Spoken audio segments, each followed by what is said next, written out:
Hey guys, kinggath here with a giant patch for Sim Settlements. This is patch 3.3.0, which I'm calling the Great Big R&D patch. This is a patch I've been wanting to do for a long time. There was a lot of content I still had floating around in my head that I wanted to get into Industrial Revolution. There were a bunch of plots that weren't quite fleshed out as well as I'd have liked. Sorry, Preston, I'm not going to help defend Sunshine Tidings Go Up.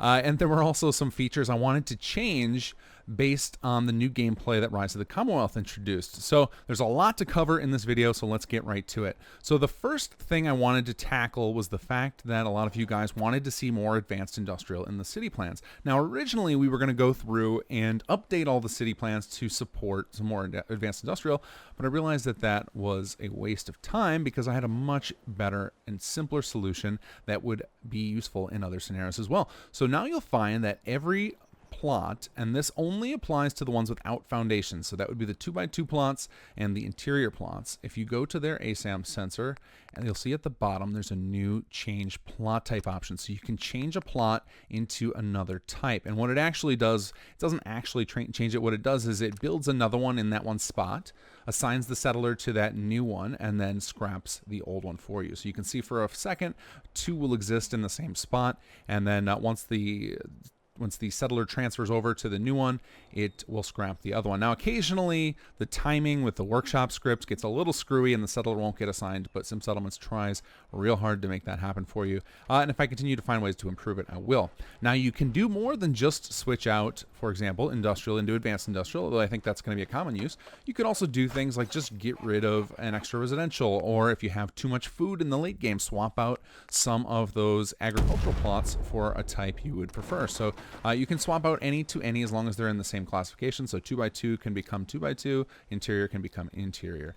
And the reason that it only supports the basic plots is because I'm slowly phasing out the foundationed plots. So the ones that have like the wood or concrete foundation, those are being phased out. They're still available in your game, so it's not deleting any of the ones you already built.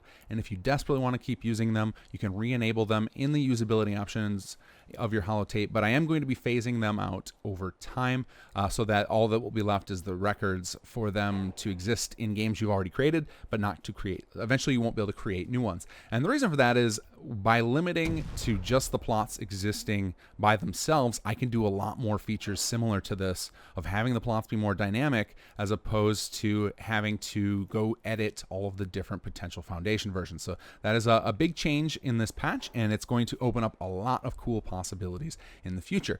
Now, the next thing you guys are going to be wondering is, did I finally add the wood foundation for plots? And I did. So if you go into the foundation section of your Sim Settlements menu, or if you don't have Settlement Menu Manager installed, these will be under the floors, under structures. So it'd be structures, concrete floors, or structures wood floors will be the foundation. So you see we've got our standard 2x2 concrete and wood, the ones you're used to. And as you may have seen in the trailer, I'm going to put myself in God mode here, we have some new bricks that I call Terraformers. So these are something new that is enabled by having the first building of the new advanced industrial tech tree, which is called the excavation pit. It will start mining dirt, clay, gravel, and sand for you. Now, the special thing about these terraformers is that they will kind of shape themselves to the ground. So when you place these down, by default, I think I have it set to about 5 or 10 seconds. And then you can change those options, and I'll show you where those are in a second. But what will happen is it will detect other terraformer blocks that are attached to themselves, and then it will curve around and build extra little grading around the sides so that you have a nice smooth path. So it looks, kind of natural. It's all nav mesh, so the settlers can walk up it, and they are the exact size of plots, so you can map out your plots with some nice ground-focused. Oh, let's see if I can find a plot. Here we go. Some ground-themed stuff. So that gives you a nice use for those new resources that are going to be mined out of those excavation pits, and some new possibilities for doing some light terraforming. Now, it's not as advanced as I would like. I would love if we could make it as advanced as SimCity, where you could dig into the ground. That's basically not possible with the engine in its current form. But we've got something I think is rather cool and useful and makes it for interesting. You'll notice that you can also scrap the edges. So if you decide decide you want to further extend out the way you have it, you can get rid of these edge pieces and work with them. You can also turn off the auto grading feature, or you can set up the delay. There's a lot of things you can do with it in the Holotape, which I'll go over that when I go over all the new Holotape options. But these Terraformer blocks, there's 4 different types, and it is very easy for add-on pack authors to create more variations. There are tons of different textures available that they could easily apply to all of these. I will most likely be updating the Builder's Toolkit next week with information on how to do this, but I'm sure most of them know my methodology now and could probably copy it if they wanted to add support for more ground types. All right, so let's talk now about another major change to Sim Settlements in this patch, and that is the ability to pre-plan your upgrades. Now, on top of that, so before I even show you that, we finally have shared tech trees. So that was something I was holding off on for a long time because my goal was to introduce a new mechanic that would allow you to enable sharing in some way, whether it be through training your settlers or having the settler who discovered a new building plan to be the only one who could build it. There was all sorts of mechanics I had in mind, but with the aim of Rise of the Commonwealth being to bring all of the Commonwealth together, it just made sense that shared tech trees became a thing. So now, as soon as you discover a new building on the tech tree for Advanced Industrial, it is available to upgrade to in any of your other settlements. Now, that's all well and good, except that in the original incarnation of Industrial Revolution, it was kind of a pain to get a specific building because you would have to set manual upgrades and then keep an eye on that new plot that you built. So now you'll still want to keep manual upgrades on, I think, because you're going to want to get your way through the tech tree. But once you've unlocked all or most of the tech tree, what you can start doing is laying down Advanced Industrial plots and choosing the building they're going to end up. So they'll still have to go through the level up process and the stockpiling, but you won't have to come back and micromanage them. So in front of us, we have the scrapyard. You'll notice the model is no longer the same as the basic industrial from Sim Settlements. We built all new models for those 3 buildings from the Advanced Industrial tree so that they actually look different to match their new or their alternate functionality. So if you go to the sensor on an Advanced Industrial building, and keep in mind this being able to pre-choose the path will also work for any add-on packs that made use of the branching building plans that are not Advanced Industrial. So it's not just limited to Advanced Industrial, but in Sim Settlements 3-in-1 and Industrial Revolution, it is only on the Advanced Industrial.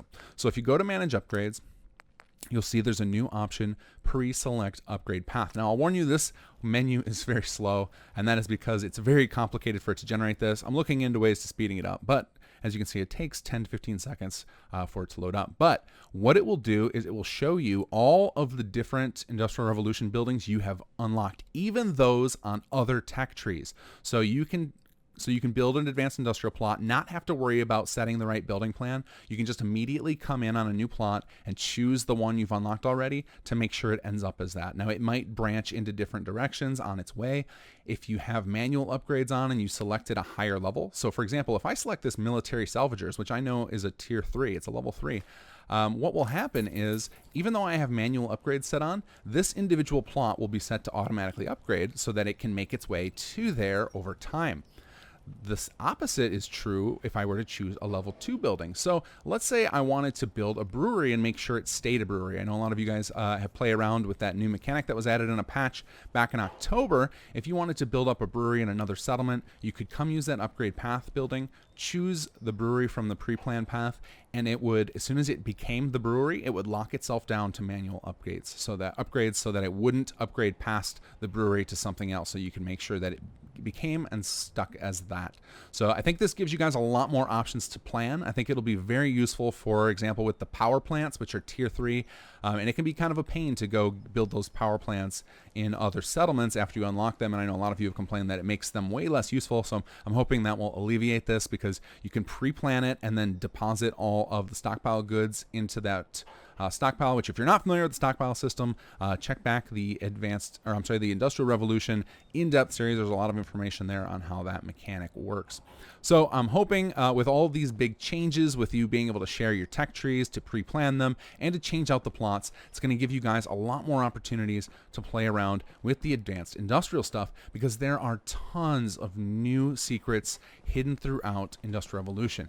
If you're new to Industrial Revolution, or if you didn't give it much of a look over, one of the things I did with it is I wanted to really embrace the feel of exploration that you get in a Bethesda game, but do it at your settlement. So every one of the advanced industrial plots, the buildings have some stuff to find in them. There's either secrets in them, there are little things you can pick up, there are things you can interact with that are more interesting. There's, in just about every building, there are secrets.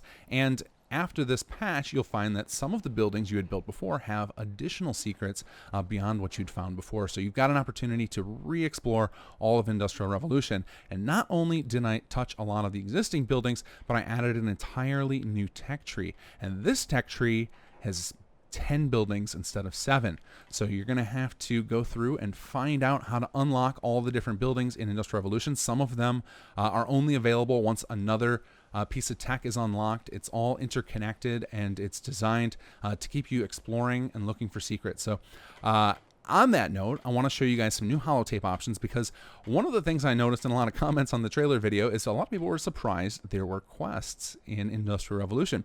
So the quests are part of the research plots. There's a handful of plots in the mod. There are 5 now, I believe, and we've got more on the way that have quests associated with them. And essentially, you're helping the settlers do some research. Now, one of the things I did with those quests is I wanted to do something different than the traditional quests of Bethesda games. I wanted to focus on the kind of adventure style games of my childhood that I love, like Monkey Island and Grim Fandango and things like that. And so in the vein of those, the quests are a little vague. They don't give you just the markers to show you exactly what to do. There's just hints. So you'll find hints spread throughout all of the different advanced industrial buildings, and you've got to kind of figure out what it is that you're supposed to be doing at each stage. It'll just give you a rough clue, and new things will spawn at each stage in the quest inside of that building. And I found that a lot of people couldn't make their way through those quests, and that's understandable. In all adventure games, you would often find yourself racking your brain for hours and hours and hours, and then getting fed up and looking online. And I don't want you guys to have to do that. I think in later, newer games of adventure style, like those that are done by some of the companies now, they add in like a tip mode where you can enable an option to show you a tip temporarily of what you should be doing next. And I wanted to emulate that to help you guys through these quests. Now, I haven't fully fleshed out the feature because it's very complicated, but with some of the new research quests in this update, I have added what I've called simple objectives. So you can quickly change to simple objectives in the holotape. So I'm going to go over all the holotape options now, and I'll talk about that simple objectives. So for many of you who like the puzzle style gameplay, this is off by default. And I think most of you will want to try it off. And then if you find yourself frustrated or stuck on when you unlock one of the quests in Industrial Revolution, you can quickly come in here, turn it on simple. It will flash up the next objective for you so you know what you should be doing. And then you can either leave it on and keep going in simple mode, or you can turn it back off again. So if you go under options, gameplay options, and again, all of these options I'm going to show you are available in the MCM menu as well. So if you go into difficulty, you'll see simple objectives. It starts off, but you can turn it on, and it will, in real time, change all the objectives. Now, like I said, it isn't set up on all of the Industrial Revolution quests. I am going to add support for them over time, but excuse me, I want to get feedback on how it's working right now. You know, is it allowing you to switch back and forth? Are the objectives actually highlighting? Did I highlight enough of an objective? Because even with highlighting and giving you more clear objectives, sometimes it can be a little fuzzy just because some of the objectives reference things in other plots of Industrial Revolution that maybe you haven't experienced yet. So it can always be a little fine-tuned. So I want to get some feedback on that before I progress with it further. But a couple of the new quests have full support for simple objectives. So I'm excited to hear what you guys think about that. I'm really excited to hear more of you guys playing around with the quests in Industrial Revolution, because there's something I find to be a lot of fun to add. Now, let's go into the other holotape options. So we've got the simple objectives, And then if you go under usability, we've got a few new things here. We've got the Terraformer options. So Terraformer grading is where those little slopes appear. Terraformer grading cleanup means that if you scrap the central block, the one you built for the Terraformer, it will automatically clean up any of the grading that it built, but you can turn that off if you don't want that to happen. And you can also set up the delay. So you can set this up as long as a minute, so that way you can fine-tune the snap locations, because the only way the grading comes on where it recognizes other Terraformer blocks is if you snap them. If you would just place them manually, the grading will only work around the actual block you placed. It will ignore other Terraformer blocks nearby. So the Terraformers you can control there. You can also come in here if you really want those plots back, the ones that have the foundations built into them. You can go under Advanced and turn the Use Foundation plots back on, and they will appear again in your build menu. Just a reminder once again on these foundation plots, I haven't removed them from the mod. I've just disabled them by default in your build menu, and that is because I want to steer you guys away from using those so that I can work on more and more cool features like plot swapping. There's a lot more stuff I can do once those plots are kind of phased out of everybody's minds. So that is all for the holotape options. As far as gameplay stuff that you can change, there is a new tool that I added, and this was specifically because a few users had some issues with the maintenance system early on. So if you go under tools, there's a new option called cleanup settlement. If you run this tool, it will search your settlement for any of those smoke things that were appearing on your objects that were disabled from maintenance failure. And sometimes the mod in its earlier patches would fail to clean that smoke up. So if that happened to you, you can go into your settlement, run this, and it should remove all of those for you. In the future, I'll most likely use it to clean up other little issues that can happen from script lag. And so this will be a tool in your arsenal going forward. This tool, much like a lot of the other tools, is not available in MCM, and that's because MCM doesn't allow for certain features, but you can access from the holotape still. But all those other options I showed you are also available in MCM if you've got it. All right, so I think that covers all of the major features. The last thing I'm going to talk about here is the thing I think a lot of you guys are excited to get digging in and unlock is Euclid's Seafinder and the Archimedes satellite. So I will tell you that that is buried deep in, and I don't expect anybody to find it right away. It's going to take, I think, coordinated effort. So head to simsettlements.com on the forums and clue each other in on what you found and discovered to try and unlock that. I will be adding simple objectives for getting that in the future to make it easier for you guys, but right now I want to give those puzzle hunters a chance to dig through and find it naturally by working out all of the hints and puzzles that are surrounding it. So I'm excited to see how long it takes people to figure it out without cheating. I know a few of you are going to just cheat it in by figuring out the appropriate console commands and everything. But for those of you who are puzzle hunters, let me know on the forums when you figure it out and how long it took you, because I'm really curious about if I did a good enough job of laying out clues and making it possible to find. So again, we have lots more content coming. Industrial Focus, I anticipate a patch or new piece of content in some form every Friday this month to continue to celebrate the 1-year anniversary of Industrial Revolution. As I said, it's been my favorite piece of content to work on, and I actually have more ideas going into the future, but we are working on some other stuff, so I'm not going to get bogged too much down on it. But for July, I am going to continue to pump out more Industrial Revolution type content. I also want to give an update on the optimized city plans. We finally hit gold on that. We've got those city plans, the optimization is all done on all of them. We're just putting together some tests. We want to test it very thoroughly and make sure we've eliminated all the crashes before we scream hallelujah and get that out to you guys. So watch for that. Probably either the end of this month or early August for the release of that. So if you've been holding off on city plans due to crashing, you're in luck. We are right around the corner from the release of that. All right, guys, I think that's enough information. Hopefully I didn't miss anything. If I think of some other stuff that I didn't cover in the Industrial Revolution update, I will make another video and let you guys know. Definitely check out the patch notes on the simsettlements.com wiki. There's a lot more detail on some of the changes and things I didn't mention in here. And again, there are lots of secrets in here. You guys should dig in. I will not document it. That is what everyone knows I didn't do with the original Industrial Revolution. That continues with this, and that is intentional. I want you guys exploring. I want you guys digging. I want you guys to learn some of the secrets that are hidden within. It's a fun game for me, and there are plenty of people on the forums who can help you out if you get tired of digging yourselves. All right, guys, take care and enjoy the mod.